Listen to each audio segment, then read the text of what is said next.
From the Cronkite studios in downtown Phoenix, this is Cronkite News. Good evening and welcome to this special edition of Cronkite News on Arizona PBS. I'm Jade Nicole Yabon. Cronkite News is dedicated to covering issues on our sustainability beat. Tonight, a look back at some of our top stories on protecting the environment and conserving our natural resources.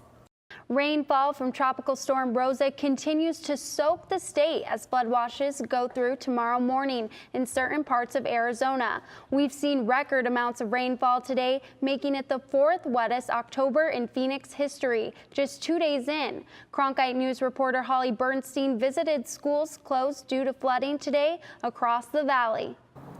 The entire Maricopa Community College system saw its classes called off today at noon.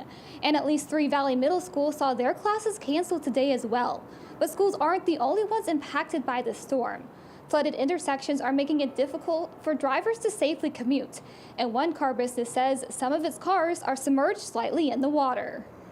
Customers ain't coming in because of all the water and everything, and then it gets all the lot dirty here. Taylor Auto Sales is a used car dealer near 19th Avenue and McDowell. Local salesman Sergio Madrid says the road floods every time it rains, causing costly repairs to the cars. Depending on the vehicle, but I'm averaging around $60 more per axle on the front. The rain is causing problems for students as well. At least 3 Valley schools are closed today because of the storm. Rio Vista Elementary in Avondale was closed due to a power outage. Rainbow Valley Elementary in Maricopa and Desert Horizon Elementary in West Phoenix were both closed due to flooding. Pendergast School District spokesperson Netta Shafir says they closed Desert Horizon today when they saw the magnitude of the storm. Safety is our #1 priority, and we want to make sure that the school is safe for staff and students. Shafir says cleanup crews are in place right now. It was more of the flooding around the school, in the streets, and then the neighborhoods and on the sidewalks that prevented people from being able to get safely to school. The school says that they do expect to be open tomorrow, but parents should check the website just in case. In downtown Phoenix, Holly Bernstein, Cronkite News. The sky may be clearing, but the threat of flooding isn't over yet. That's the latest from the National Weather Service after Tuesday's record-setting day of rainfall for Phoenix. And scientists with the U.S. Geological Survey spent the day measuring the impact of former Tropical Storm Rosa on the valley's waterways. In Laveen, the Santa Cruz River is flowing again after a record-setting storm moved through. It dropped a lot of water, but over sort of a longer period of time, and that creates sort of larger floods. This is normally a dry riverbed, but in the last 24 hours, it's grown not double, not triple, but actually 10 times what it was yesterday. Today, a U.S. Geological Survey crew was out measuring the flows. That's good. We check out our stream flow gauging station and take some readings from the instruments inside it to determine what the elevation of the water is, and then we usually start our discharge measurement. The amount of water grew exponentially in the past few days. The measurements helped the National Weather Service develop flood forecasts, and local agencies use the data to help understand how high waters could get in future floods. Crews use scientific instruments to detect the river's depth and speed. It's pretty big. There's quite a bit of water out here. All the water captured the attention of people driving over the river. The area hasn't been this wet for nearly a decade. Even so, Reese said Rosa's aftermath likely won't pull Arizona out of a drought. It's one storm, so you kind of need a trend in order to say that we're out of the drought. The USGS operates hundreds of stream gauges across the state. It's something the agency has been doing for more than 125 years to help accurately measure flooding before rain hits. The city of Tempe and the Salt River Project sent water flowing over the dam at Tempe Town Lake today to release the excess rainfall. Cronkite News reporter John Cardinelli checked out the runoff today. The gray clouds outside have given way to billowing clouds and scattered sunshine, but that hasn't stopped the city of Tempe and the Salt River Project from letting down their guard. Today at Tempe Town Lake, SRP lowered the dam to allow for the water to rush out from the lake into the relatively dry Salt River bed. Water runoff is coming from Indian Wash and into Tempe Town Lake. The flow of water this morning was about 4,000 cubic feet per second. And for perspective, 1 cubic foot is about the size of a basketball. This type of water management is exactly what Tempe Town Lake was designed for. The dam is controlled by a computer system and keeps the lake at a safe level for recreational activities. The system that controls the dam monitors the level of the lake and then makes adjustments to each of the 8 steel gates in order to adjust the water level down to the 100th of a foot. So we can plug in a number that we want to say the lake to be this high or this low, and the dam will automatically adjust the lake level to make that happen. So in an event like this, what we do is we just tell the dam to essentially keep the lake level where it is. Of course, not all dams are built this way. Experts are down at the Menagers Dam on the Tohono O'odham Indian Reservation in Tucson. The water levels there are expected to be 1 foot from overflow level. We'll have more later on our full forecast. In downtown Phoenix, John Cardinelli, Cronkite News. There could be a water shortage coming for Arizona and other western states if Lake Mead's water levels continue to drop. The Colorado River, which feeds the lake, is at historic low levels, and water managers have been working for months on a plan to handle the dwindling water supply. Cronkite News reporter Jordan Evans went to Boulder City, Nevada to find out what all of this could mean for Arizona. Lake Mead is a prime water source for major cities across the Southwest. 19 years ago, the lake was 100% full at those white lines behind me, and today it's down 143 feet from that, only 5 feet away from where shortages could be declared. It's time to start paying attention. This could go on for many years. It could get to the point where the supply and demand imbalance could become real. Arizona Department of Water Resources Director Tom Bushatsky says there's a growing concern over having enough water here in Arizona. Some cities might want to start preparing their citizens if things continue to happen and we go into further reduction stages where real impacts to their water supplies might actually occur. The concerns come from the annual 24-month study by the Bureau of Reclamation Lower Colorado region. August 2018 was the most recent study, and it says Lake Mead now has a 57% chance of reaching critically low levels by 2020. So what's the impact for Arizona? They would receive a reduction of 320,000 acre feet of their 2.8 million acre foot allocation. That is about a 12% drop in the state's current take from the Colorado River. And while that doesn't sound like much, for small rural communities and farmers, that could mean less water. It's a bad thing. We can make it better by what we can personally do. I have 2 grandkids too. One of them is 10 days old today. So it is about how's it going to be for those people if we don't do what we're called upon to do now. Water managers in Arizona, including Cook, have been working on a deal they want to finalize by November. Deal will help Arizona and other states to plan for the worst. We're planning for a drier future. We will always err on the side of drier than wetter because you can deal with wetter much more easily than you can if it becomes more drier than what you're planning for. And because of that 57% chance of shortages being declared in 2020, officials here at Lake Mead continue to work with state and federal agencies to help maintain the levels here at the reservoir and keep the water on here in the Southwest. Reporting from Lake Mead, Nevada, Jordan Evans, Cronkite News. California, Arizona, and Nevada are currently working together on what's called the Drought Contingency Plan and make sure these states jointly take less water out of Lake Mead. That will help ensure farmers don't lose all of their water. The plan is still months away from being enacted. Arizona has received nearly $235 million over the past 50 years from what's called the Land and Water Conservation Fund. But the deadline for the fund's renewal is this Sunday. Cronkite News reporter Jordan Daphnis is tracking the possible impact on Arizona's recreational areas. Money from the Land and Water Conservation Fund is used for things like renovation and expansion. It even affects parks and recreational facilities inside Maricopa County. The sights, the sounds, the joy it can bring. Richard Bruner just recently moved to Arizona. For him, hiking the trails of Lost Dutchman State Park is a chance to connect with nature. It's amazing out here. You know, if you give yourself time to look around and to feel, you can, when you get higher up, You can hear the wind blow. When there's nobody around, there's no sounds.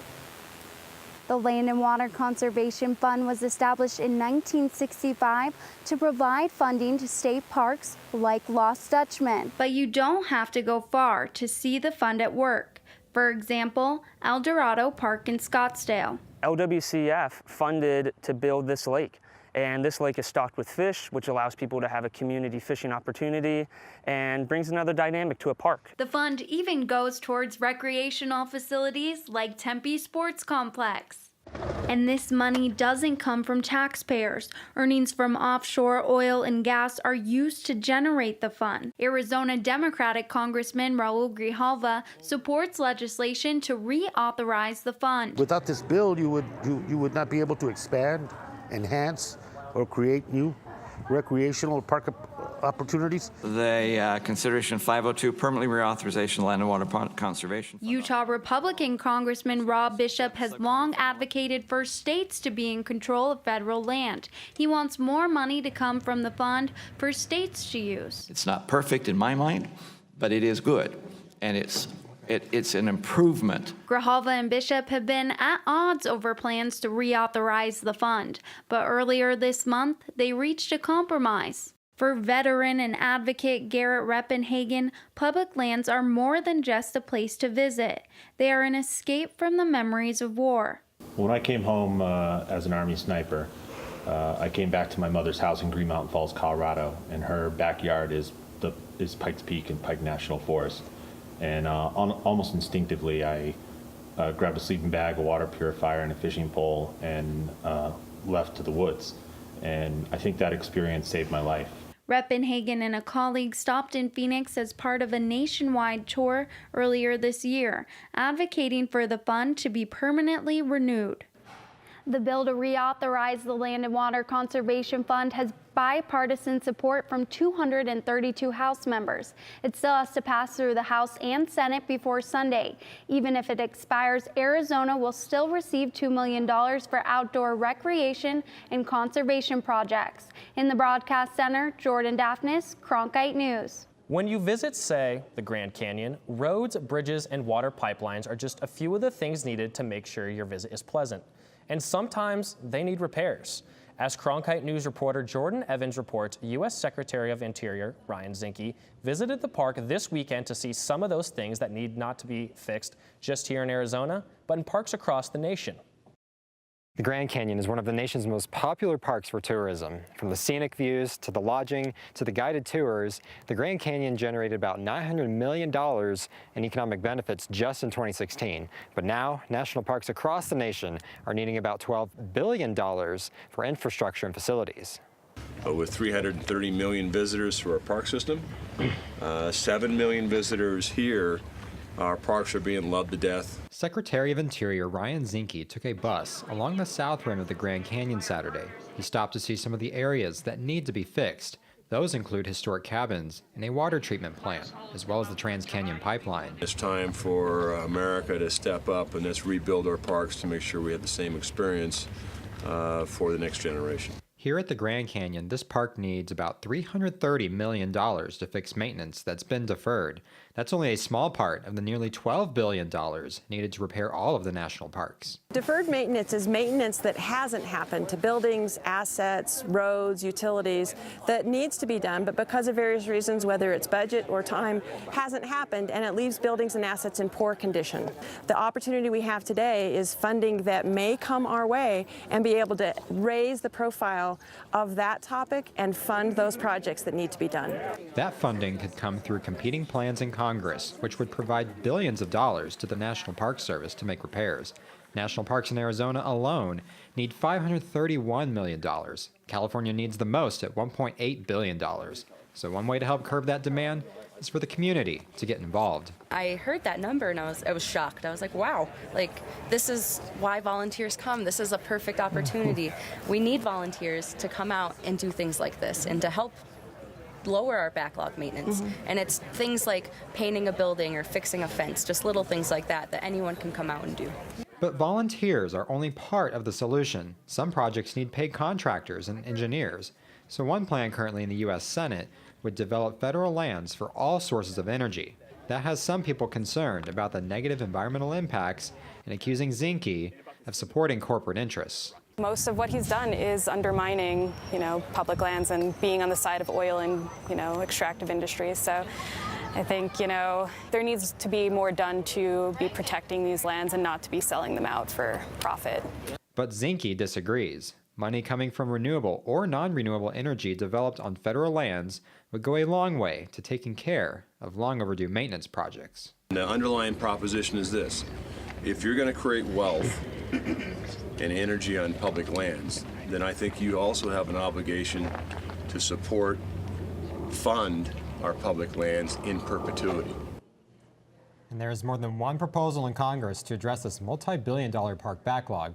The National Park Service also considered increasing entrance fees at the busiest parks, but the superintendent at the Grand Canyon says the park does not plan to charge more to visit.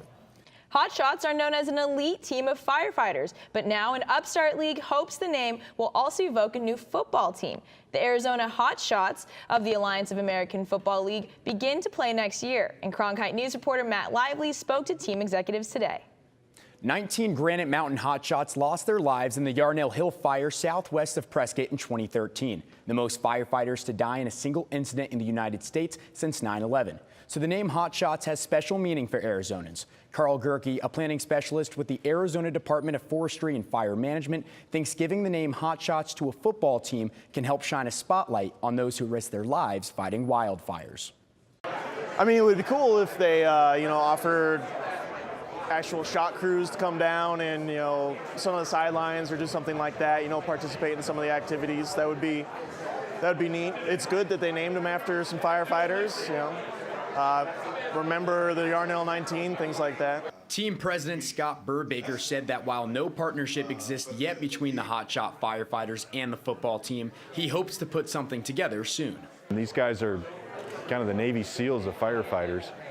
So over the coming months, we will engage with them and their support groups, et cetera, and find ways, the best and most appropriate ways to partner with them. The Alliance of American Football owns all 8 teams in the league. The AAF developed and tested each team's name before informing team executives over the last 2 weeks. Arizona General Manager Phil Savage said he thinks naming the Arizona franchise the Hotshots is a great way to honor the firefighting heroes. Bravery, courage, skill, teamwork.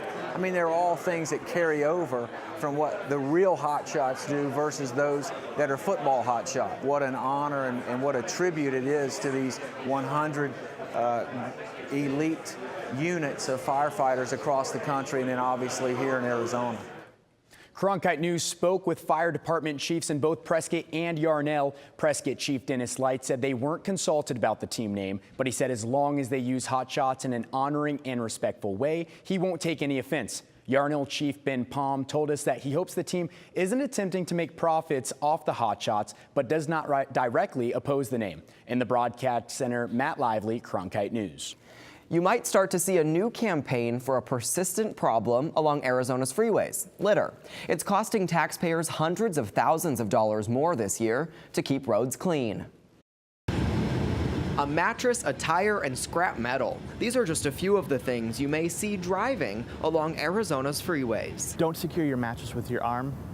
It doesn't make sense. You're going to lose it, so you're going to have to pay for a new mattress. You're also going to make it dangerous for other people. All those mattresses add up. It costs the state more than $4 million a year to keep about 400 highway miles in the Phoenix metro area clean. Most of us treat our individual homes with respect. We should treat our collective home, the state of Arizona, with the same respect. So Arizona is not your ashtray, Arizona is not your junkyard, Arizona is not your trash can, Arizona is our home. Love it, don't trash it. That's the message of a new campaign by the Maricopa Association of Governments, after more than 80,000 bags of litter were collected in 2017. You might think the big problem is the mattresses like the ones you see behind me.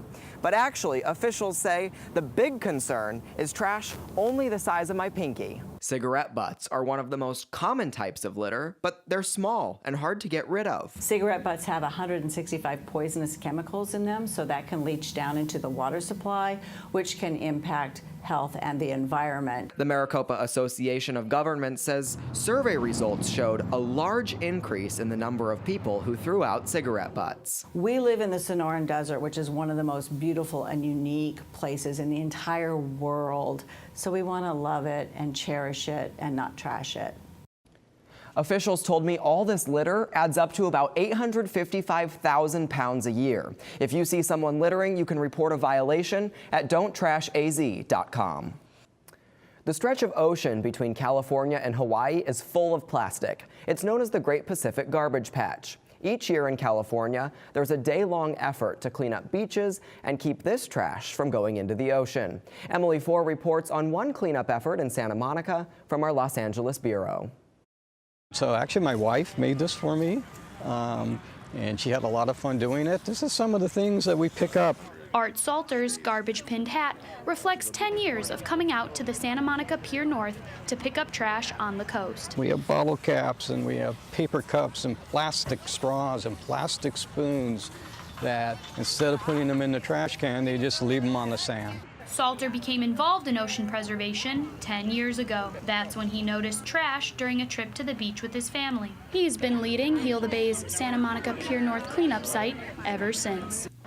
Today, I don't know if you noticed, but we're using buckets. We're not using trash bags. This year, volunteers use plastic bins such as these to collect trash and keep our coast clean. Salter hopes the work he and volunteers do will help to keep plastic from reaching the Great Pacific Garbage Patch. The National Oceanic and Atmospheric Association says the plastic that litters the patch is constantly moving between California and Hawaii, so it's difficult to estimate its exact size. It's massive. It really kind of scares me a little bit, to be honest with you. Beth Polidoro is an associate professor of marine toxicology at Arizona State University. She says about 80% of the Great Pacific Garbage Patch is made up of plastic pollution, but there are simple steps to reduce plastic use and keep pollution from entering the ocean. Use stainless steel water bottles. Don't drink out of plastic water bottles. There already are solutions out there. Polidoro says efforts like Heal the Bay's Coastal Cleanup Day are a stepping stone to helping keep plastic out of the ocean. In Santa Monica, Emily Four, Cronkite News. Art Salter says there are about 1,000 cleanup sites in California. LA County saw a total of 12,500 volunteers and 37,000 pounds of trash collected. The city of Phoenix has launched a new program to help people figure out what they can and cannot recycle. Cronkite News reporter Jatsi Medina checked out the new recycling effort. Monica Strauss begins her day by going through people's recycling bins. There's paper towel and a foam cup, which we do not take. Strauss is a solid waste environmental specialist for the city of Phoenix. She looks for residents who aren't putting the right stuff in the blue bin. They get an oops tag. Those that are get a shine on tag. If it is 20% or more from what we can tell visually here, we do, along with the oops tag, reject it. The city of Phoenix estimates 30% of the waste recycling plants receive is contaminated or just not recyclable. But the pilot program saw positive results. When we first started it, we saw that we had about 72% of the residents were getting oops tags, right? And the other ones were shine on. As we saw the end in the 5th week, it actually turned around. Plastic bags and containers that aren't cleaned properly are among the many things you can't recycle. That's why homes like this one are getting an oops tag on their recycling bin. Phoenix resident Megan Easter thought she and her family were good recyclers. I'm definitely going to have a conversation again with my children about what is recyclable and what is not. Not everyone gets an oops tag. Many people in Phoenix are doing their recycling right. The common items that we see in there that are right are cardboard, plastic bottles, paper, junk mail, newspaper. Those are items that Megan Easter will make sure her children recycle. You guys are going to be the next generation taking care of the planet. Let's try to make sure that we do it the correct way. Easter's hopeful the next time the city picks up her recycling, there will be a shine on tag on the blue bin. In Phoenix, Jatsi Medina, Cronkite News. The city of Phoenix will run the Oops Shine On program for the next 12 to 18 months in 4 regions. These are places that have more contaminated recycling items than other areas in the city. Save water, drink beer. That clever t-shirt phrase is actually working for farmers along the Verde River. Cronkite News reporter Jordan Evans shows us how it is being done. Deep in the Verde Valley of Arizona lie lush green fields and a river that sustains a multi-million-dollar economy. Farms here grow the typical crops such as corn and alfalfa, which take a large amount of the Verde River's flow. But there's a growing concern with drought in the state and how much water is coming out of the river for farming. We need ways to balance that increased use by decreasing some of the historic uses, but we also didn't want to take farming out of production. We wanted to find a way to restore flows and to protect farming, so this was a good option for that. Kim is part of the Nature Conservancy of Arizona, and she's working with Hauser and Hauser Farms to turn water-intensive crops to a crop that uses less water. The answer? Barley. Barley uses about 2.2 acre-feet per acre of water compared to alfalfa that uses over 3 or corn that uses over 3 as well. And then those two crops use water all summer long, whereas barley is planted in January and harvested in early June, so it doesn't use any water during June. With the Verde River being the lowest in the month of June and over 150 acres of farmland being converted to barley, over 47 million gallons of water have been kept in the river. That's enough to fill about 71 Olympic-sized pools. We're here, first of all, to keep the Verde River healthy and healthier in the months to come. Jan is part of the recently opened Signagua Malt and explains that it operates primarily to make growing barley financially feasible for farmers. We wanted to provide economic incentives for farmers in the Verde River's basin to grow barley, and the malt house is pretty much a reason for them to grow it in the first place. We like making a difference. We like setting an example. So for us to do some of the project we've done, not just with the barley, but other things that we've done have been, real good. The plan is that more farmers will convert fields to barley, conserving water while also fostering a local industry for local brewers. That's it for Cronkite News tonight. Thanks for joining us. For top Arizona stories anytime, go to cronkitenews.azpbs.org.